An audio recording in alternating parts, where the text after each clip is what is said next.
I'm not a witch. I'm nothing you've heard. I'm you. None of us are perfect, but none of us can be happy with what we see all around us.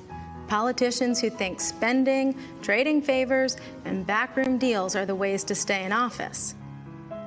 I'll go to Washington and do what you'd do. I'm Christine O'Donnell, and I approve this message. I'm you. Surely you remember Christine O'Donnell, don't you? The 2010 Tea Party candidate for what was once Joe Biden's Senate seat in Delaware. She pulled off a major upset over establishment Republican Congressman Mike Castle in the GOP primary, but during the general was forced to backtrack from statements about dabbling in witchcraft, as you do. Biden-loving Delaware voters ultimately found Chris Coons to be the much safer choice by a substantial 17 points. But 12 years later, how extreme does the I am not a witch candidate really seem when you have a congressional Republican caucus that includes QAnon conspiracy lovers who value shtick above substance and make their ignorance seem like a virtue? I'm talking about you, Lauren Boebert, and you, Marjorie Taylor Greene. But their tactics are working. As Democracy Docket explains, primaries are low-turnout elections where only the most politically engaged and ideologically extreme voters turn out. As a result, parties tend to select more extreme candidates to head to the general election. On Tuesday, far-right Trump-endorsed J.D. Vance won the Ohio Republican Senate primary, beating out Ted Cruz-endorsed Josh Mandel. Yeah, Josh Mandel, and moderate Republican Matt Dolan. And unfortunately, as a candidate, it seems that Vance is, in some ways, even more out there than Christine O'Donnell was. Are you a racist? Do you hate Mexicans? I think it's ridiculous that we're focused on this border in Ukraine. I got to be honest with you, I don't really care what happens to Ukraine one way or another. Joe Biden's open border is killing Ohioans, with more illegal drugs and more Democrat voters pouring into this country. If you wanted to kill a bunch of MAGA voters in the middle of the heartland, how better than to target them and their kids with this deadly fentanyl?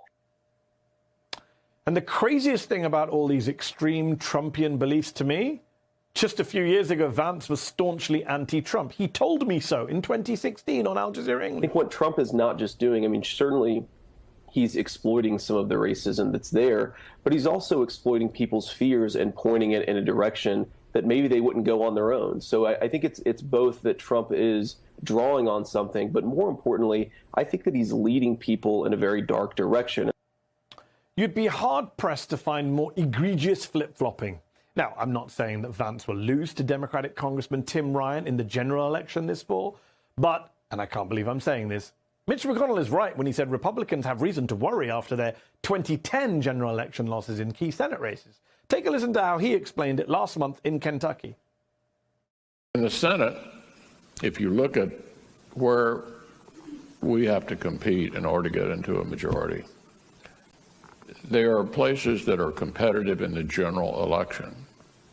So you can't nominate somebody who's just sort of unacceptable to a broader group of people and win. And we had that experience in 2010 and 2012.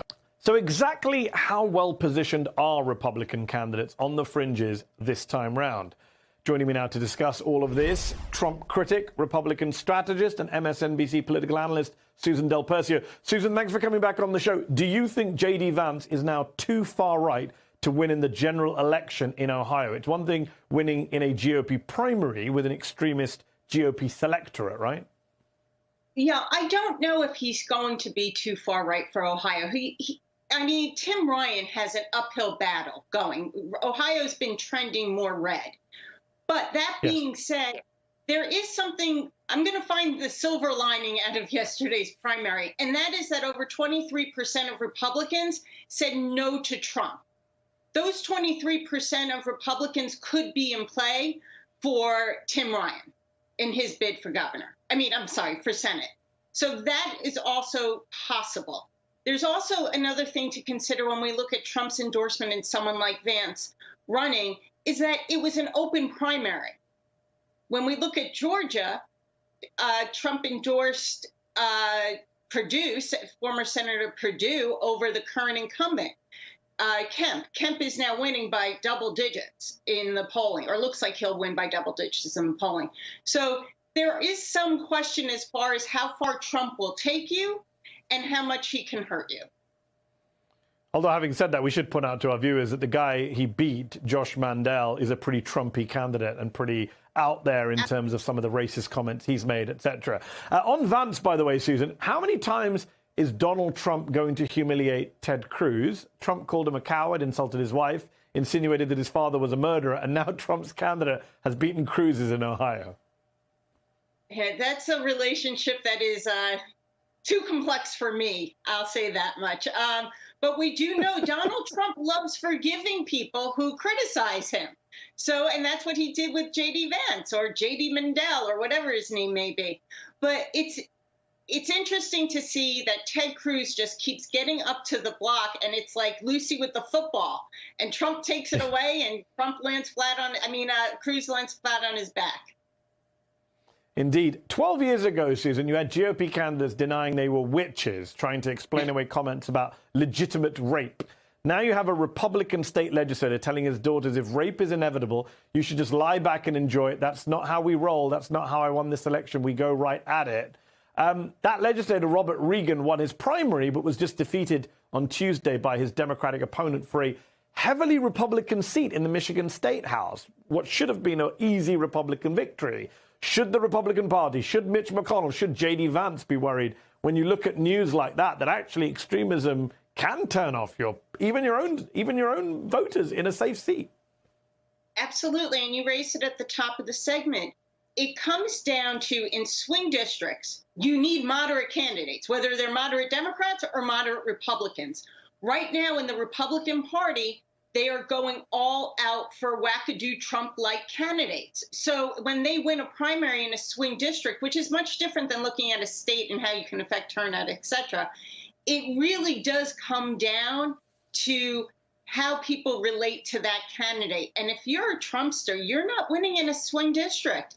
The only thing that is helping the Republicans is history, is on their side, in a midterm election going against the party in power in the White House, and also the economy. It's still #1 issue, and people still go every day to buy eggs and fill up their tank.